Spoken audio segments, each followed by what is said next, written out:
So dahil inabot ako ng gutom sa daan, naisipan ko magbombos. Ang Bombos Tea and Coffee ay matatagpuan sa Binyang 2nd, Bukawi, Bulacan, sa Teresa Compound.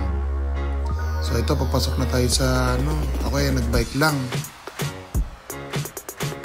Yan, papasok na tayo. Okay, same old, ganun pa rin kagaya ng 2016. So, order muna ako ng foods. May pasta, sandwiches, rice meals, chicken wings, salads. Yan, meron din silang drinks. Okay.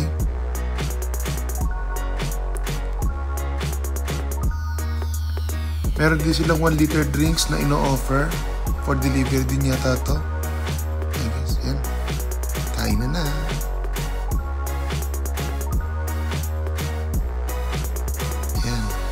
Salads, palm fries, tsaka salted caramel. Dahil ginutom na ako, nakalimutan ko na rin may order pa pala akong chicken wings, garlic parmesan.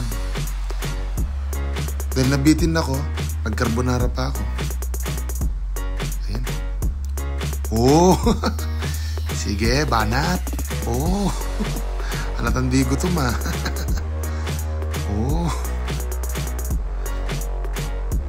Ito po naging gastos natin sa ating pagkain sa Bombos. So, konting throwback po muna tayo.